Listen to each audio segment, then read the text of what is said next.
बच्चे हमारे पास क्वेश्चन है, कहते हैं in the following APs find the missing terms in the boxes. जो हमारे पास ये बॉक्सेस गिवन है ये मिसिंग है, खाली है। देखो इसको हमने क्या करना है, फाइंड करना है। सबसे पहले हमें क्वेश्चन में क्या गिवन है, देखो ये फर्स्ट टर्म गिवन है, 2 क्या हमारे पास फर्स्ट टर्म, जिसको हम क्या बोलते हैं, ए बोलते हैं। और ये ए सेकेंड टर्म हमें गिवन नहीं है, वो ही हमने फाइंड करनी है। और जो थर्ड टर्म है वो हमारे पास कितनी है, 26। तो मैं यहाँ राइट डाउन करूँगी, जो मेरे पास फर्स्ट टर्म है वो मेरे पास कितनी है, 2 है। सेकेंड टर्म हमने जो क्या करनी है, A2 है, वो क्या करेंगे, फाइंड करेंगे। वो हमने क्या करनी है, फाइंड करनी है। जो थर्ड टर्म है, थर्ड टर्म को देखो बच्चे में, थर्ड टर्म हमारे पास कितनी की, मैंने पहले वो लिख लेते हैं 26। देखो हम A3 को मैं ऐसे भी लिख सकते हैं, A3 को A+2D भी लिख सकते हैं। कैसे निकाला मैंने, A+n-1 इंटू डी। अब n की वैल्यू कितनी की मैंने, 3, A+3-1 इंटू डी। तो ये क्या बन गया, A+2D। ठीक है, इस फॉर्मूले से हम इसको ऐसे भी लिख सकते हैं। ठीक है, तो मैं A3 को A+2D भी राइट डाउन कर सकती हूँ। यहाँ मैं इसको दे देती हूँ इक्वेशन नंबर 1। A3 को मैं क्या लिख सकती हूँ, लिख सकती हूँ A+2D इज इक्वल टू 26। ये मेरे पास क्या हो गई, सेकंड इक्वेशन। अब मेरे पास देखो सेकंड इक्वेशन, मेरे पास यहाँ पर डी बी कॉमन डिफरेंस भी नहीं पता मुझे, तो मैं क्या कर सकती हूँ, ये जो ए की वैल्यू है इसमें पुट कर दूँ सेकंड इक्वेशन में, सेकंड में पुट कर रही हूँ।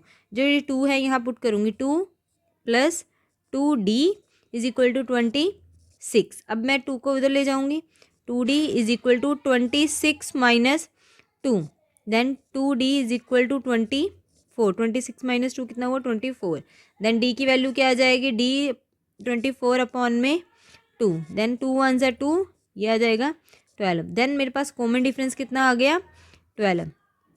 देखो डी की वैल्यू कितनी आ गई, 12। अब हमने फाइंड क्या करना था, A2 फाइंड करने के लिए हम इसको ऐसे भी लिख सकते हैं, A2 is equal to A+D, A+n-1 is d वाले फॉर्मूले से इसको ऐसे भी लिख सकते हैं। ठीक है, हमें A की वैल्यू भी पता है कितनी है, 2, प्लस D की वैल्यू पता है कितनी है, 12, पुट कर दिया। तो A2 की वैल्यू मेरे पास कितनी आ गई, 14। और ये हमने जो मिसिंग टर्म है वो फाइंड कर ली। ठीक है, अब बच्चे देखो इसका सेकंड पार्ट क्या है। सेकंड पार्ट भी हमने सिमिलरली ऐसे ही सॉल्व करना है। हमारे पास सबसे पहले यहाँ क्या गिवन है, यहाँ पर हमें देखो फर्स्ट टर्म गिवन नहीं है, हमें सेकंड टर्म गिवन है A2, और जो थर्ड टर्म है वो भी गिवन नहीं है, और जो फोर्थ टर्म है वो पता है। ठीक है, अब हम वो लिखेंगे। सबसे पहले A2 गिवन है हमारे पास, A2 को हम ऐसे भी लिख सकते हैं, सेकेंड टर्म को हम क्या लिख सकते हैं, A+D लिख सकते हैं, A+n-1 इंटू डी वाले फॉर्मूले से। n की वैल्यू 2 पुट कर दोगे तो ये बन जाएगा। ठीक है, और हमें A2 की वैल्यू कितनी गिवन है, 13। तो मैं यहाँ लिख देती हूँ A2 13 is equal to A+D। ये मेरे पास क्या आ गई, फर्स्ट इक्वेशन। इसी तरह हमें और क्या गिवन है, A4 गिवन है, जिसको मैं लिख सकती हूँ A+3D। सिमिलरली वही same formula A+n-1 into D वाला। A4 की वैल्यू हमें गिवन है 3, तो मैं यहाँ क्या लिख सकती हूँ, 3 इज इक्वल टू A+3D। ये मेरे पास क्या आ गई, सेकेंड इक्वेशन आ गई। ठीक है, अब सॉल्व करेंगे फर्स्ट और सेकेंड इक्वेशन को। Solving first and second equation, देखो इसको रख लेंगे A+D इज इक्वल टू 13। उसके बाद क्या लिखेंगे, उसके नीचे ये लिख देंगे A+3D is equal to 3। Sign change कर देंगे, ये प्लस का था ये माइनस, ये प्लस माइनस, ये प्लस का क्या हो गया, माइनस, कैंसिल हो गया ये। अब देखो इसमें हमारे पास ये माइनस, ये देखो ये साइन जो नीचे वाला था ना वही करना है, प्लस माइनस माइनस। तो 3D में से अगर मैं D को माइनस करती हूँ तो मेरे पास क्या आ जाएगा, -2D इज इक्वल टू, अभी है ये माइनस का साइन है, माइनस करेंगे, 13 में से 3 गए 10। देन D की वैल्यू क्या आ जाएगी, 10 अपॉन में 2, ये जो 2 इधर मल्टीप्लाई इधर क्या हो जाएगा, डिवाइड, ये बन जाएगा 5। देखो -5 आएगा क्योंकि इधर माइनस था ना 2D, तो D की वैल्यू क्या आ गई मेरे पास, -5। मेरे पास D की वैल्यू आ गई। अब मैंने फाइंड क्या करना है, अब मैंने फाइंड करना है A, फर्स्ट टर्म फाइंड करनी है और थर्ड टर्म फाइंड करनी है। ए कैसे फाइंड कर सकते हैं, किसी भी एक इक्वेशन में, 1 और सेकंड में से किसी भी एक इक्वेशन में हम D की वैल्यू पुट कर देंगे तो मेरे पास A की वैल्यू आ जाएगी। तो मैं फर्स्ट इक्वेशन में देखो A की वैल्यू पुट कर रही हूँ। ठीक है, पुट इन फर्स्ट इक्वेशन, यहाँ नीचे कर रही हूँ, पुट इन फर्स्ट इक्वेशन। ठीक है, मेरे पास फर्स्ट इक्वेशन कौन सी है, 13 + AD, 13 + 13 is equal to AD। 13 is equal to A plus D, 13 is equal to A plus D, 13 is equal to A की वैल्यू हमने फाइंड करनी है, प्लस डी की वैल्यू कितनी है -5, वो पुट कर देंगे -5, देन 13 इज इक्वल टू, ये माइनस का इधर क्या हो जाएगा प्लस का 5, +5 is equal to a, then 13 + 5 कितना हुआ 18, 18 इज इक्वल टू ए, मेरे पास ए की वैल्यू कितनी आ गई 18, मतलब मेरे पास फर्स्ट टर्म कितना आ गया 18, ठीक है, वो तो मैंने फाइंड कर लिया। अब मैंने क्या फाइंड करना है थर्ड टर्म, A3 फाइंड करना है। अब मैंने क्या फाइंड करना है थर्ड टर्म, देखो क्वेश्चन में हमें थर्ड टर्म बोला गया, ये थर्ड टर्म फाइंड करनी है। इसको मैं क्या लिख सकती हूँ A + 2D। अब मेरे पास A की वैल्यू भी है तो हम थर्ड टर्म निकाल सकते हैं। A की वैल्यू कितनी आ गई 18, 18 + 2 × D, D कितना है हमारे पास -5, ठीक है। A3 is equal to 18 plus minus minus 5 × 2 = 10, ठीक है। देन A3 की वैल्यू कितनी आ जाएगी 8, A3 की वैल्यू कितनी आ गई हमारे पास 8, हमने ये भी फाइंड कर लिया। अब बच्चे देखो हमने क्या करना है, इसका थर्ड पार्ट सॉल्व करना है। अब हमें क्या क्या गिवन है पहले वो देखेंगे। वही सेम चीज़, फर्स्ट टर्म गिवन है, फर्स्ट टर्म मीन्स ए गिवन है, हमें ए की वैल्यू गिवन है, ठीक है। सेकंड टर्म हमें नहीं गिवन, थर्ड टर्म भी गिवन नहीं है, और हमें फोर्थ टर्म गिवन है। देखो फोर्थ टर्म है जो मिक्स्ड फ्रैक्शन में गिवन है, मैं इसको यहाँ लिखूँ तो मेरे पास ये 5 फर्स्ट टर्म गिवन है, सेकंड टर्म भी नहीं गिवन, थर्ड टर्म भी गिवन नहीं है, और जो ये 9 1/2 है इसको मैं सॉल्व कर सकती हूँ। 9 मिक्स्ड फ्रैक्शन में है, इसको सॉल्व करेंगे। पहले देखो 9 को 2 के साथ मल्टीप्लाई करेंगे, 9 × 2 = 18 + 1, ये 1 है जो ऊपर क्या हो जाएगा प्लस हो जाएगा 1, ठीक है। नीचे वाले के साथ हम मल्टीप्लाई करते हैं, जो आंसर आता है उसको ऊपर वाले के साथ क्या करते हैं प्लस। देखो 9 × 2 = कितना होगा, यहाँ पे लिख लेंगे 9 × 2 = 18, 2 × 9 = 18 लिख लो, फिर ये 1 क्या कर देंगे प्लस कर देंगे, तो कितना बन जाएगा 19, तो मैं 19/2 बन जाएगा ये 19/2, ठीक है। तो मिक्स्ड फ्रैक्शन में था तो मैंने क्या कर लिया, इसको कन्वर्ट कर लिया, नीचे वाले के साथ मल्टीप्लाई, जो आंसर आएगा ऊपर वाले के साथ उसको क्या कर देंगे ऐड कर देंगे, ठीक है। अब जो जो गिवन है वो लिखेंगे। मेरे पास ए गिवन है, ए की वैल्यू कितनी है हमारे पास 5 फर्स्ट टर्म। अब हमें क्या गिवन है A4 गिवन है, A4 गिवन है 9 1/2, जिसको मैंने 19/2 लिखा था, ठीक है। देखो A4 को फोर्थ टर्म को ऐसे भी लिख सकती हूँ A + 3D, ठीक है, गलत नहीं है। तो A4 की वैल्यू कितनी है मेरे पास 19/2, वो मैं यहाँ लिख देती हूँ 19/2 इज इक्वल टू A की वैल्यू कितनी गिवन है हमारे पास 5 + 3D, ठीक है। ये प्लस का 5 इधर क्या हो जाएगा माइनस का, 19/2 - 5 इज इक्वल टू 3D, ठीक है। अब इधर मल्टीप्लाई कर लेंगे, ये 2 है इधर मल्टीप्लाई हो जाएगा, ठीक है। ये बन जाएगा 19 माइनस एलसीएम ले लेंगे, नीचे आ जाएगा 2, ये बन जाएगा 10 इज इक्वल टू 3D, ठीक है ना। फिर अब हम क्या कर सकते हैं, 19 - 10 कितना हो जाएगा 9/2, और ये जो 3 मल्टीप्लाई में रहेगा क्या हो जाएगा डिवाइड/3, नीचे डिवाइड में चला गया, ठीक है। अब हम इसको कैंसिल कर सकते हैं, 3 3 = 9 इक्वल्स टू D। तो मेरे पास D की वैल्यू कितनी आ गई 3/2, D की वैल्यू आ गई 3/2। अब हमने क्या फाइंड करना है, हमने फाइंड करना है A2 जब हमने फाइंड करना है, सेकंड टर्म फाइंड करना है, उसको हम लिख सकते हैं A + D, ठीक है ना। A की वैल्यू मेरे पास कितनी है, देखो A की वैल्यू कितनी है 5 प्लस, अभी मैंने D की वैल्यू निकाली है, मेरे पास D की देखो वैल्यू कितनी आ गई 3/2, तो मैं यहाँ पुट कर दूंगी 3/2। अब हम एलसीएम ले लेंगे या फिर क्रॉस मल्टीप्लाई, इसको क्रॉस मल्टीप्लाई कर लो, ठीक है। A2 इज इक्वल टू, नीचे तो 2 आ जाएगा क्योंकि 2 1 = 2, अब 2 को 5 के साथ करोगे 10 प्लस 3 1 = 3, तो ये बन गया A2 इज इक्वल टू 13/2। तो मेरे पास A2 की वैल्यू भी आ गई 13/2, मतलब सेकंड टर्म आ गई 13/2। अब हमने फाइंड करनी है थर्ड टर्म A3, इसको हम ऐसे लिख सकते हैं A + 2D, ठीक है, इज इक्वल टू A की वैल्यू हमें पता है कितनी है हमारे पास 5 प्लस 2 × D की वैल्यू भी अभी हमने फाइंड किया है 3/2 पुट कर दी, 2 के साथ 2 cancel, A3 is equal to 5 + 3, तो मेरे पास A3 इज इक्वल टू 5 6 7 8, तो A3 की वैल्यू कितनी आ गई 8, A3 की वैल्यू भी आ गई, या मतलब हमारे पास A2 की वैल्यू कितनी आ गई 13/2 और A3 की वैल्यू कितनी आ गई 8 आ गई। ठीक है, डन हो गया हमारा। अब हम इसके नेक्स्ट पार्ट पे चलते हैं, जो फोर्थ पार्ट। अब देखो इसका फोर्थ पार्ट हमें क्या क्या गिवन है, वही सेम चीज़ें लिखेंगे। सबसे पहले हमें गिवन है फर्स्ट टर्म A, ठीक है, और हमें गिवन है 2 3 4 5 6, A6 की वैल्यू गिवन है, 6 टर्म गिवन है।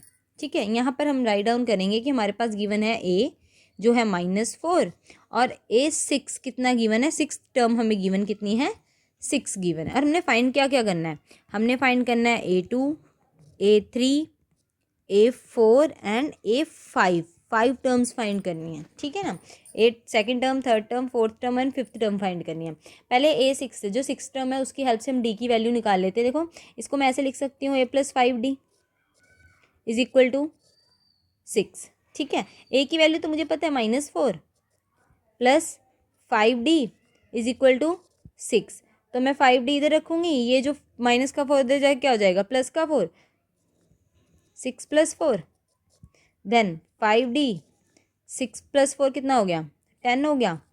D इज इक्वल टू 10/5, 5 1 ज़ा 5, 5 2 ज़ा 10, देन D की वैल्यू कितनी आ गई 2। अब हमने क्या फाइंड कर लिया, D फाइंड कर लिया। ठीक है, अब हम सारी टर्म्स इजीली फाइंड कर सकते हैं। अब हम सबसे पहले क्या फाइंड करेंगे A2। देखो A2 को मैं क्या लिख सकती हूँ A+D लिख सकती हूँ, जिसमें मेरे पास A की वैल्यू कितनी है -4 प्लस D कितना है हमारे पास 2, तो A2 प्लस माइनस माइनस हो गया ना, -2 आ जाएगा मेरे पास, क्योंकि बड़ी डिजिट का साइन क्या है माइनस का, तो A2 की वैल्यू आ गई। अब इसी तरह सिमिलरली हम क्या फाइंड करेंगे A3 फाइंड कर लेंगे। A3 को मैं क्या लिख सकती हूँ A+2D लिख सकती हूँ। ठीक है ना, A3 is equal to A की वैल्यू कितनी है -4 प्लस 2 मल्टीप्लाई D की वैल्यू कितनी है 2, D की वैल्यू कितनी है 2, A3 is equal to -4 plus 2 2 ज़ा 4 प्लस माइनस, तो A3 की वैल्यू कितनी आ गई 0। मेरे पास A3 की वैल्यू कितनी आ गई 0। अब हम क्या फाइंड करेंगे, यहाँ पर पहले पुट कर दूँ, A2 की वैल्यू कितनी आई है -2, A3 की वैल्यू कितनी आ गई 0। अब हमने फाइंड करना है A4 निकालेंगे। देखो A4 क्या लिख सकते हैं हम A+3D लिख सकते हैं, इसको मैं A+3D, जिसमें मेरे पास A की वैल्यू कितनी है, देखो A की वैल्यू कितनी है -4 A4 is equal to -4 plus 3 multiply D की वैल्यू कितनी है 2 है, D की वैल्यू कितनी है 2, तो यहाँ लिखेंगे A4 इज इक्वल टू -4, 3 2 ज़ा 6, 6 में से 4 प्लस माइनस, तो 4 माइनस के कितना आ गया 2 आ गया, प्लस का 2 आएगा, बड़ी डिजिट क्या है प्लस का है, तो 2 आ जाएगा। A4 की वैल्यू कितनी आ गई 2 आ गई। ठीक है, देन हम क्या फाइंड करेंगे A5, मतलब फिफ्थ टर्म फाइंड करेंगे। फिफ्थ टर्म को मैं कैसे लिख सकती हूँ A+4D, जिसमें मेरे पास A की वैल्यू कितनी है -4 प्लस 4 मल्टीप्लाई D की वैल्यू कितनी है 2। ठीक है, A5 -4, 4 2 ज़ा 8 प्लस माइनस, तो A5 की वैल्यू कितनी आ गई +-4, बड़ी डिजिट का साइन क्या है प्लस का, तो A5 की वैल्यू फिफ्थ टर्म हमारे पास कितनी आ गई 4। हम यहाँ पे लिखेंगे A4 की वैल्यू कितनी है मेरे पास 2 और A5 की वैल्यू कितनी आ गई मेरे पास 4। ठीक है, अब हम बढ़ते हैं इसके नेक्स्ट पार्ट की तरफ, फिफ्थ पार्ट। हाँ जी बच्चे, ये हमारा फिफ्थ पार्ट है। ठीक है, अब जो पहले की तरह जो गिवन है वही सब चीज़ें लिखेंगे। हमारे पास देखो फर्स्ट टर्म A है जो गिवन नहीं है, A2 गिवन है, A3 हमने फाइंड करना है, फोर्थ टर्म हमने फाइंड करनी है और फिफ्थ टर्म हमने फाइंड करनी है, और हमें 6 टर्म गिवन है। जो गिवन है पहले ही वो लिख लेंगे। A2 गिवन है हमारे पास सेकंड टर्म, जिसको मैं राइट डाउन कर सकती हूँ A+D। देखो A2 की सेकंड टर्म की वैल्यू कितनी है हमारे पास 38, मैं यहाँ क्या लिखूँगी 38 इज इक्वल टू A+D। ना हमें A गिवन है ना हमें D गिवन है, तो मेरे पास ये क्या आ गई फर्स्ट इक्वेशन आ गई। अब हमें क्या गिवन है सिक्स टर्म को क्या लिख सकती हूँ A+5D, तो A6 की वैल्यू कितनी है -22, तो A+5D ये मेरे पास क्या बन गई सेकंड इक्वेशन। ठीक है ना, सॉल्व करेंगे फर्स्ट और सेकंड इक्वेशन को हम लोग। ठीक है, मैं लिखूंगी A+D is equal to 38 first equation, second equation को A+5D is equal to -22, sign change करेंगे माइनस माइनस और यहाँ क्या आ जाएगा प्लस, तो ये कैंसिल हो जाएगा। अब ये प्लस माइनस माइनस क्या बन जाएगा 4D minus of 4D is equal two plus minus, देखो यहाँ पर ये भी प्लस क्या है और ये भी क्या है प्लस का, तो प्लस प्लस प्लस हो गया तो बन जाएगा ये 60। Then D is equal to 60 divided by 4। अब हम कट कर सकते हैं इसको, 4 के डेल पे कैंसिल हो जाएगा, 4 1 ज़ा 4, ये 15 पे जाएगा। ठीक है, तो यहाँ पर हम लिख सकते हैं डी की वैल्यू माइनस, देखो -4 था तो ये -15 बन जाएगा। तो मेरे पास डी की वैल्यू क्या आ गई 15 आ गई। अब देखो डी की वैल्यू तो 15 आ गई, मैंने क्या निकालना है ए की वैल्यू निकालनी है, तो मैं फर्स्ट इक्वेशन में पुट करूँगी तो ए की वैल्यू आ जाएगी। Put in first equation, first equation जो मेरे पास है 38 is equal to A plus D. 38 A की वैल्यू हमें नहीं पता, प्लस -15, ठीक है, ये माइनस की तरह क्या हो जाएगा प्लस का, 38 -15 जो था माइनस का था इधर क्या हो जाएगा प्लस का, इक्वल्स टू ए। तो मेरे पास ए की वैल्यू कितनी आ जाएगी 53, इनको प्लस करोगे तो 53 आ जाएगा। ए मेरे पास क्या आ जाएगा 53।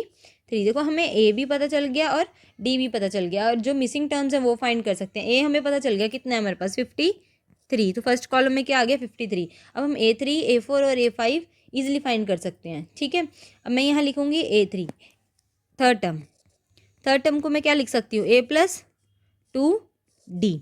A3 is equal to A की वैल्यू कितनी है मेरे पास 53 प्लस 2 मल्टीप्लाई डी की value -15 A3 is equal to 53 plus 2 को 15 के साथ कर रहे हैं तो 30 आ जाएगा -13। ठीक है, A3 is equal two plus minus -53 -30। अब माइनस करेंगे, देखो 3 में से 0 गए 3, 5 में से 2 गए, 5 में से 3 गए 2, तो मतलब A3 की वैल्यू कितनी आ गई 23। थर्ड टर्म हमारे पास कितना आ गया 23। यहाँ मैं लिखूँगी मेरे पास थर्ड टर्म की कितनी वैल्यू आ गई 23 आ गई। अब हम फाइंड करेंगे फोर्थ टर्म, A4 निकालेंगे। A4 को मैं क्या लिख सकती हूँ A + 3D। Then A4 is equal to A की वैल्यू कितनी है मेरे पास 53, देखो यहाँ 53 है, देन प्लस 3 मल्टीप्लाई डी कितना है -15 A4 is equal to 53 plus ये हम करेंगे 5 3 या 15 एंड मेरे पास 45 आ जाएगा, प्लस माइनस माइनस तो यहाँ माइनस का सिंबल आएगा, प्लस माइनस माइनस, तो A4 की वैल्यू कितनी आ जाएगी 8, माइनस करेंगे तो कितना आ जाएगा 8, तो A4 कितना आ गया मेरे पास 8 आ गया। ठीक है, तो मैं यहाँ राइट डाउन कर दूंगी, तो मेरे पास A4 की वैल्यू कितनी आ गई 8। अब हम क्या निकालेंगे फिफ्थ टर्म, जो लास्ट टर्म है हमारे पास क्या है फिफ्थ टर्म A5 को मैं क्या लिख सकती हूँ A + 4D। ठीक है, A5 is equal to A की वैल्यू कितनी है 53 प्लस 4 मल्टीप्लाई डी की वैल्यू कितनी है -15। ठीक है, A5 is equal to 53 plus minus minus, अब हम 4 को 15 के साथ मल्टीप्लाई करेंगे तो मेरे पास आ जाएगा 60, इनको माइनस कर देंगे तो मेरे पास वैल्यू कितनी आ जाएगी -7। जो फिफ्थ टर्म है मेरे पास कितनी आ गई -7, तो मैं यहाँ लिख दूंगी मेरे पास जो फिफ्थ टर्म है वो कितनी आ गई -7। इसी तरह हमने ये क्वेश्चन में सब कुछ फाइंड कर लिया, यही हमने फाइंड करना था और ये हमारे पास आ गया आंसर।